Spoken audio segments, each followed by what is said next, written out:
Hello, everybody, and thank you for attending today's webinar. Today's topic matter is, so you're using Office 365. Is your data backed up? Think again. So here's the agenda for today's webinar at a high level.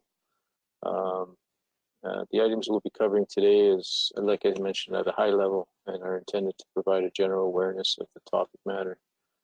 There's a lot of technical details that can be covered, and we'd be happy to do so, as I mentioned earlier. But if there is too much detail during the questions of the webinar today, then we can definitely follow those up and get into additional details as you so see fit. So the agenda is Office 365. It's automatically being backed up, right? So let's dispel some of the myths. What is protected natively by Office 365, and what are some of the built-in tools available within Office 365 backup responsibilities? So Microsoft has something they call a shared responsibility model. And then we're going to look at some third-party backup solutions that we're very familiar with and have implemented for clients in the past.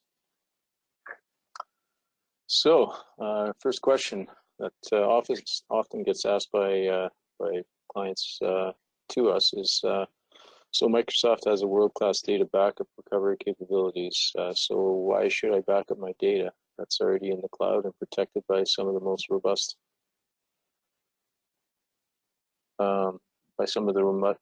data centers in the world? The answer is actually no. Not like you may believe that it is. Microsoft does do backups of their underlying infrastructure, but these backups are strictly for their own disaster recovery capabilities, not for the customer's data. The Office 365 infrastructure data redundancy in our application is strictly for Microsoft's internal recovery. And it's definitely not available for any end user's data recovery initiatives whatsoever. The reality is, once your data is deleted, altered, or corrupted, whether it's accidentally or maliciously, there's very little you can do to recover the data unless you take proactive steps to protect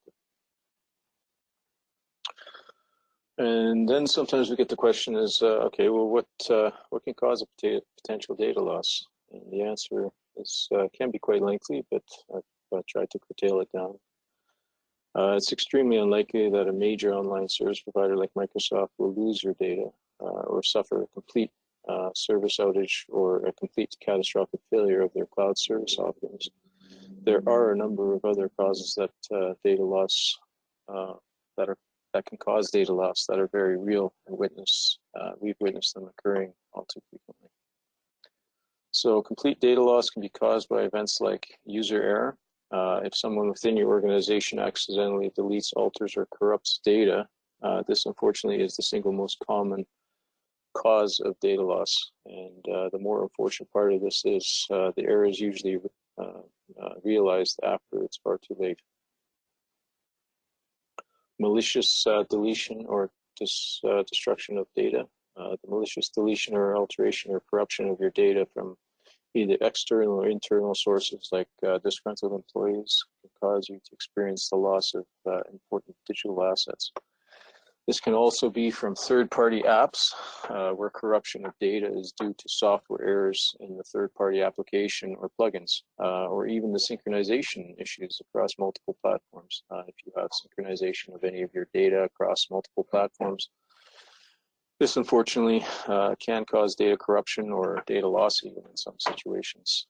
So this is one of the reasons that you may require some restoration points if you have that in place. And let's not also forget any viruses, malware, ransomware, or other malicious software or acts that can render your entire data environment as corrupt or completely inaccessible. Another one is a service provider outage. So the loss of service or access to your data due to a hardware or network failure, or if the service provider revokes access to your account for whatever reason. And then one of the last questions that we commonly get is what Office 365 product offerings are we talking about here? So what what data are we talking about, or which service offerings would require us to back up this data. So the product offerings that are impacted by the lack of inherent backup capabilities are Office 365 Exchange, or also called Hosted Exchange, Exchange Online Archiving, SharePoint Online, and OneDrive for Business. So what is protected natively by Office 365? So natively, Office 365 Exchange items that are deleted or moved to the deleted items folder, where they remain until they are either manually deleted or automatically deleted based on the retention policies that are in place, which is by default 30 days. Once the items are deleted from this deleted items folder, they will remain in a recovered items folder for a maximum of 30 days, after which point the items are deleted forever, unless you do have a third-party backup solution in place. Exchange Online Archiving. So Microsoft does offer Exchange Online Archiving some of their subscription models, or as a paid add-on for some of the ones that don't have it natively. And this is an email only archive that must be set for each individual mailbox. So it's not a global setting, it's an individual mailbox setting. So there's quite a bit of administrative overhead if you have a large Office 365 mailbox environment. And it does not include archiving of calendars, contacts, or tasks. So sometimes those are business critical for your appointments and contacts and everything else. So it does not include that. And while individual emails can be recovered, this does not provide the ability to restore a mailbox from a specific point in time, however. So you can recover individual mailbox or mail items, email, but you cannot recover the entire mailbox from a specific point in time. And then there's SharePoint Online and OneDrive for Business. For both of these products, deleted items first go into a site recycling bin, and they will then be automatically removed permanently after 90 days. So there's a 90-day retention period for those. Once the items are automatically or manually purged from the recycle bin, they go to a location called a site collection recycle bin and remain there for a maximum of a 90-day period before being deleted permanently.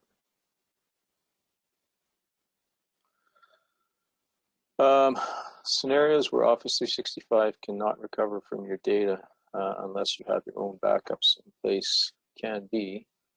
So a malicious user with administrative privileges, a hacker or disgruntled employee, for example, who actively or deliberately deletes and purges your company's data. You need to view a point in time version of the mailbox that you're trying to recover data from for some time in the past. You need to recover content that was deleted more than 30 or 90 days ago, depending on which product, and depending on what product you're trying to recover for. And Office 365 infrastructure itself suffers catastrophic failure or outage. This is the least likely due to geo-redundancy. Now, geo-redundancy is often, as the note illustrates here, it's often the misnomer for offsite backup or Office 365 backup. Really what geo-redundancy is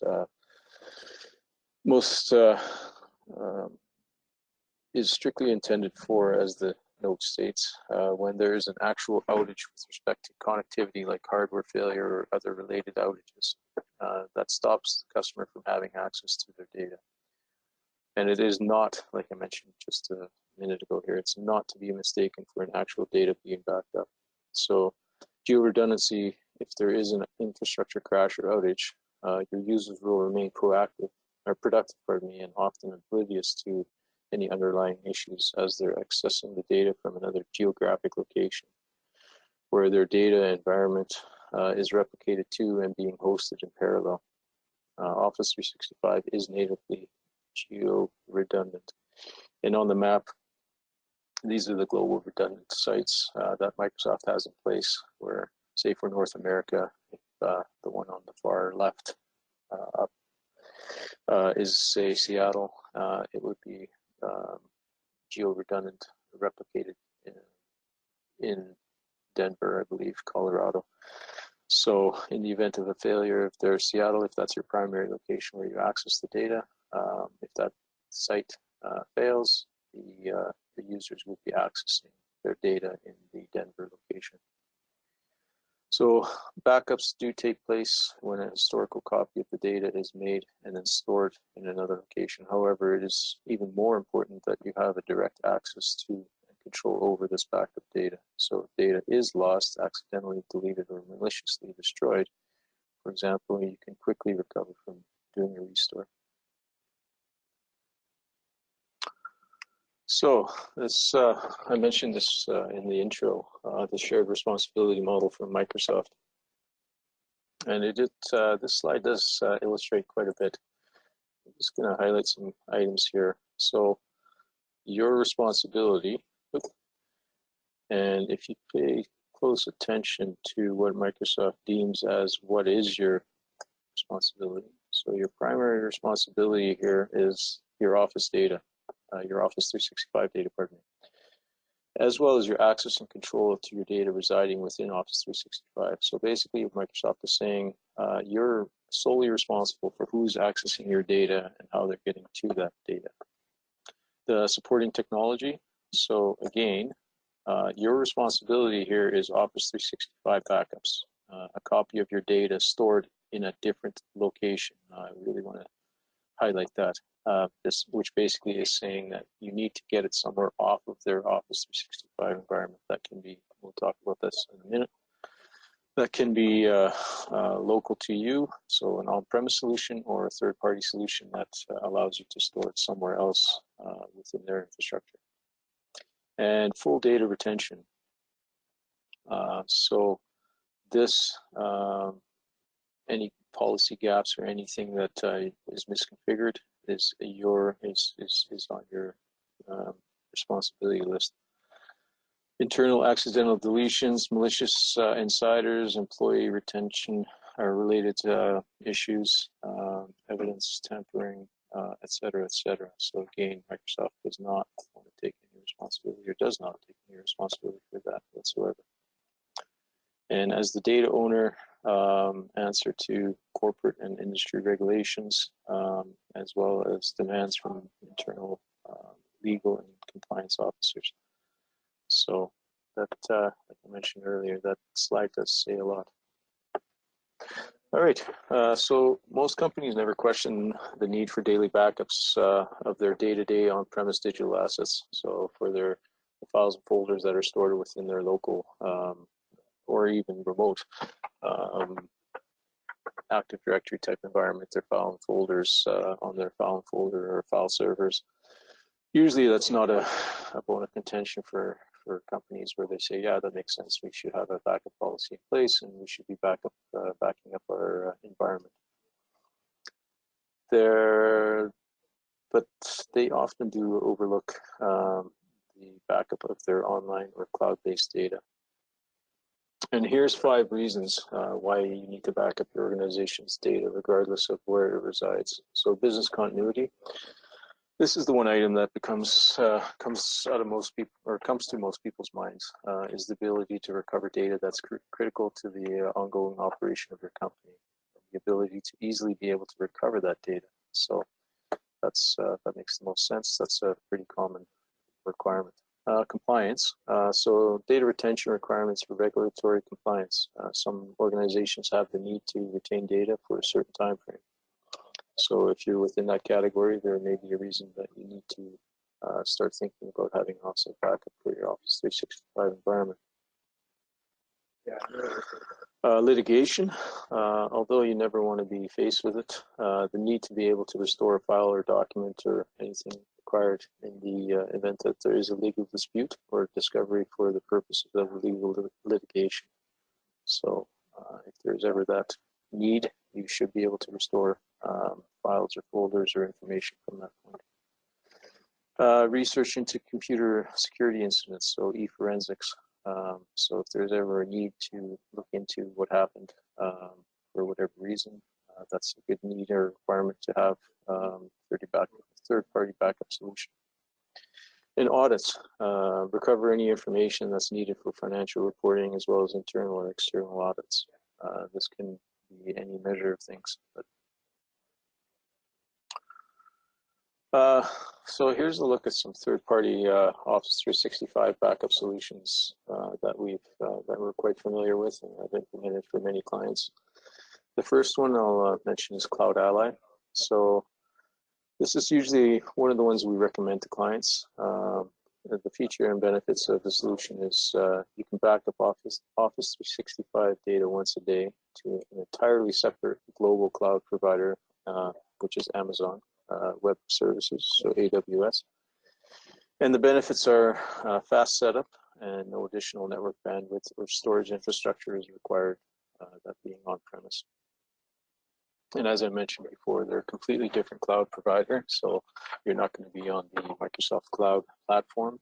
They're completely separate, which makes more sense. Cloud Ally offers unlimited backup retention, so meaning that there's no backup data limit for your email here. I'm just going to clarify that this is for your email. Amongst many of our clients, DMS has been using Cloud Ally since 2016, and we can and have restored content from any day since we started using Cloud Ally. We've had to restore items like email, calendars, contacts, tasks, SharePoint, and OneDrive data as well. So yes, we definitely eat what we recommend. They have archive locations available in Canada, US, Europe, and Australia in order to ensure you can meet any of the legal data residency requirements as well. There's such a requirement. They have them geographically across the globe. So if you have a need for that, then you can store your data there. And there's very granular item search and multiple restore and export options. So you can restore and export any of the data that you're being backed up in many different formats and means of doing that. The pricing for this specific solution is $3 US per mailbox per month for email, and then $2 US per month for every 5 gigabytes of SharePoint data. The second solution that we've implemented for clients is called Beam. So the solution is best for customers that want to have backup, have the ability to back up Office 365 data as often as every 5 minutes in Microsoft's native format. They want to be able to back up Exchange and SharePoint on-premise, allowing them to set the frequency and timing of their backups. Organizations can store backups on-premise in their own environment or with a trusted provider like DMS iTech. So it's whatever flavor you prefer.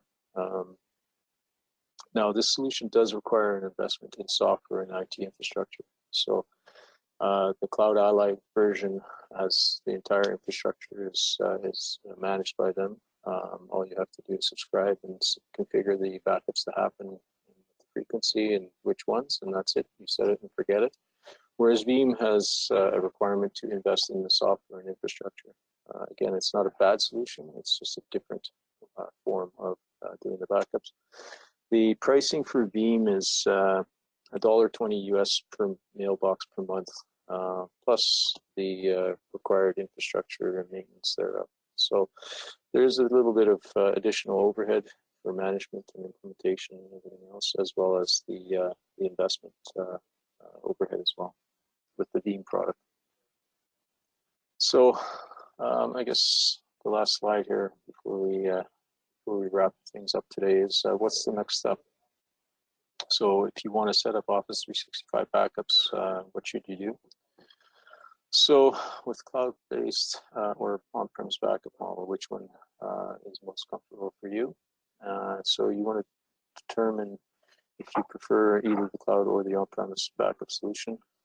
And like I mentioned earlier, there's pros and cons to both.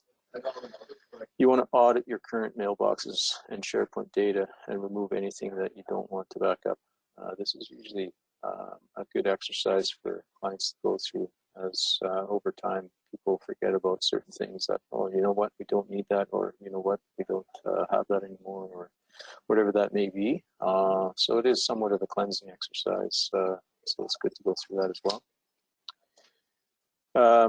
You can also call us, and we'd be happy to assist you with going through all these items, what the proper steps, doing a template for how to get things on the go, and set up the deployment in whichever option you decide.